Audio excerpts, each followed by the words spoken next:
A deal on Dickens, who could resist? A stack of Austen, warmly kissed. Golden Age crime tales twist and turn, every page a treasure to learn. Books keep coming home with me, piles so tall they're all I see. Turn a page and sail the sea, reading always feels so free. Hi, my name is Talia. Welcome to Talia Nerds Out. Got another book review for you, just trying to knock out book reviews before I head into 2026 because honestly, I ended up getting behind on my book reviews.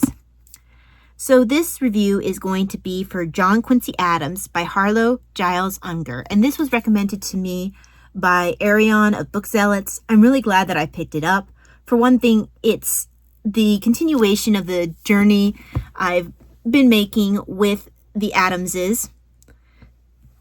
The first book that I read was on John Adams. It was called John Adams Under Fire. I've talked about this multiple times. I want to say the author's Dan Abrams or Don Abrams. Don't quote me on that name because I'm not completely sure. But the book was called John Adams Under Fire. I really enjoyed that one. Then after that, I ended up reading, even though it was not technically a John Adams book, ended up reading a book about Dr. Benjamin Rush. And John Adams kept showing up in the book because he was a very good friend of Dr. Benjamin Rush's. After that, Arion and I read My Dearest Friend, which were all the letters going back and forth between Abigail and John Adams during their marriage. And then the next step for me was John Quincy Adams, because Aaron kept saying how good this book was, and I was just looking for a nice, good read. Now, should I have probably started John Adams by David McCullough first? Yeah, probably, and I still need to read that. I do intend to read that in the coming year for 2026. But I jumped ahead and I read John Quincy Adams first, and I do have a book on Abigail Adams as well to kind of try to close up, hit the main people in the family that I wanted to hit. But John Quincy Adams, I like him as much as I do his father. I think he's less touchy than his father was, but had the same strong moral fiber. He would make strong stances that he thought were important without trying to be partisan.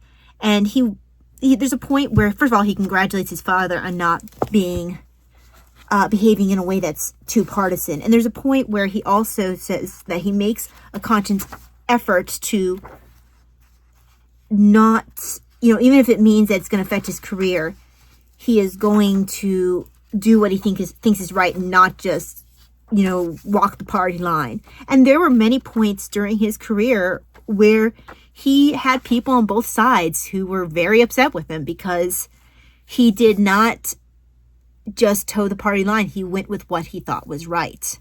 He had a very interesting life. He went on travels with his father when his father was an ambassador. First to, I think it was France, then England. I want to say it was Denmark later. Then he ended up going and being a secretary for another official, so that led him to more traveling. Apart from his father, he spent most of his years as a teenager and in his early adulthood away from the United States, which did admittedly make him a little bit disconnected about what mattered to them, his constituents when he came back, what would make them connect with him more. He tended to be very cerebral, and he didn't understand necessarily that might make him a little hard to connect to on certain matters. Might make him seem a bit elitist.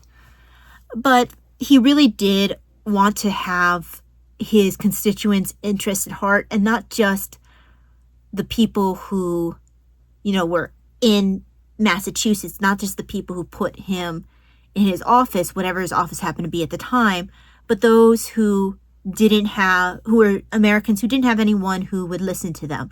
So when women were writing in about their complaints about slavery, and no one else, the Southern, I think he was in Congress at that point, or maybe Senate. Hold on, I can't remember if he was Congress or Senate. But when he hold on, let me pause and look what I'm looking for. It was Congress. I just want to make sure. So when Congress, Southern representatives in Congress just wanted to ignore any petitions that might come up that had anything to do with slavery, John Adams would start coming with creative ways to bring the topic up, not to let it go, because this was something that was important to enough Americans that and also he was much like his mother, and I think his father talked about some, but Abigail, even just from the letters, you can tell that she is very anti-slavery. She was quite outspoken about what she thought, and very much, I think, in some ways ahead of her time. But John takes the best qualities, I think, of both of his parents. John Quincy takes the best qualities of both of his parents. I didn't know that the gag rule was, or if I did know, I had forgotten that the gag rule was put in place because he kept trying to talk about slavery. So they kept, gagging him, saying, now you can't speak about that. We made a rule that you can't speak about this, which seems wild to create a rule just so one guy couldn't say something that you didn't like. That just seems insane to me. But yeah, like I said, he had an interesting life where he did a lot of things. He was influential as a representative early in his career as a young man. He pretty much was a public servant all of his life. The few times where he did try to have a private law practice, he was very unhappy and was so happy to get back into the public service. Is really where his heart lay. Where his heart was. I'm not going to worry about tense right now. But he, his heart was in doing public service as a representative. That's what he knew from quite a young age early in his career. So working as a lawyer in the private sector it was not something that he adjusted to really easily. And it's not something that he stuck with very long. Very quickly, he got into the public sector again. Yeah, there's not a whole lot more. I thought this was easy to read, well written. I look forward to reading this author's same book, or the same author's book on Lafayette. I believe I have that as well. Some of the parts were quite funny in here. Just some of the humor, just John Quincy himself. Some of the things that occurred. It just, this was an enjoyable read.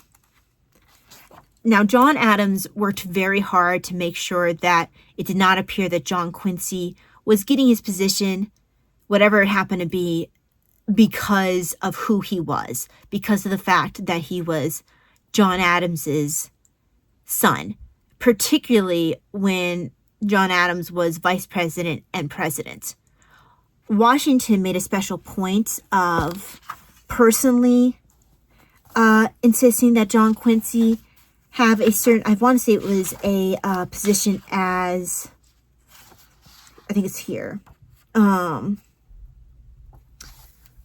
Washington named John Quincy the U.S. District Attorney for New England, but after reviewing the young man's early experience with his father and Francis Dana in Europe and recognizing his command of French, Dutch, and German as assets possessed by few Americans in government, he decided to send John Quincy to Holland. And John Quincy was there more than once. The assignment would not require critical decisions, but it would put John Quincy in a key listening post in Europe's swirling diplomatic cosmos, a perfect assignment for a young diplomat with John Quincy's credentials. And once John Adams became convinced by Washington that, no, I'm not choosing your son because he's your son, but because I believe him to be uniquely qualified for this position. Then John Adams was over the moon about it. But I did actually think it was a good thing that John Adams was so cognizant of the fact that he didn't want it to seem like, was so purposeful, not wanting to make it seem like my son is just getting this position because of who he is. Although sometimes it could almost be to a detriment to John Quincy if he had his way. Like I said, if Washington hadn't stepped in, John Adams might have gotten in the way a little bit of John Quincy getting that kind of position for fear of seeming like he was promoting his son. I thought it was interesting the period of time where they talked about John Quincy and his wife, whose name I currently forget. I want to say it's something like Mary. When they went to Russia, talked about their experiences there, how they were able, the fact that they had quite a young son who was with them there, how that also helped pave the way for some diplomatic relations, because the Tsar and Tsarina didn't have children. I can't remember if they couldn't have children or if they just didn't have children. So the child unexpectedly became a sort of source of connection between those couples and allowed for a relationship to develop for a little bit that could be useful for between Russia and America. I don't believe it was useful for them for a particularly long time, but they did try to work out a useful relationship, at least for a while. But yeah, this didn't, all this did was strengthen my good opinion of John Quincy, of John Adams, and of Abigail Adams. I feel that I do think it's sad how, honestly, it really seems that John Quincy was the only one of his siblings to really succeed in life. He had, I think both of his brothers might have succumbed to alcoholism. Then a sister got into a bad marriage. I feel like he has more siblings than that, but none of them reached the level of success that John Quincy did. Only John Quincy followed in the footsteps of his father and managed to do a pretty good job in keeping pace with him and, filling in those boots and leaving his own mark. I have one other book on John Quincy. I think it's about later in his career, so probably more about the time period that he is in Congress during his fight to oppose slavery.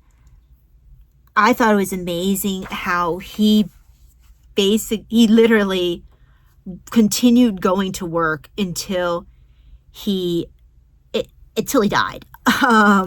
And I'm not even exaggerating. He literally collapsed on the floor of Congress. And everyone came together to kind of, okay, he's actually dying. The old guy's dying. Let's, make him comfortable. And everyone came together. It became a nonpartisan issue when he collapsed, in spite of the fact that he had run-ins with guys on both sides throughout his career, because he was not partisan and he held unpopular positions because he thought they were right. But I think that's all I had to say about John Quincy. I really enjoyed this book. I really appreciate you recommending it to me, Arion. I definitely can see myself reading it again. And I look forward to reading more about the Adamses in the future. Probably will be reading John Adams by David McCullough next, and then later on the book that I have on Abigail Adams. And I guess then that will complete now I have another book on John Quincy, but that'll complete at least the once go around for all the Adamses, although I probably will run into them in the future in other books as well. But yeah, I think that's all I have to say about John Quincy Adams. If you have read this book or read any of the other books by Harlow Giles Unger, I'm looking over here because I his name just seems like it's so easy to mess up to me. So if you've read any of the other books by Harlow Giles Unger, let me know which one you liked best of his books. If this book was your favorite, or maybe you liked Lafayette, or it looks like he wrote a book called The Last Founding Father, or whatever other book that he wrote that you liked the best, please share down below. Thank you very much for joining me, and I hope that you have a wonderful day. God bless. Bye-bye. Books keep coming home with me. Piles so tall, they're all I see. Turn a page and sail the sea. Reading always feels so free.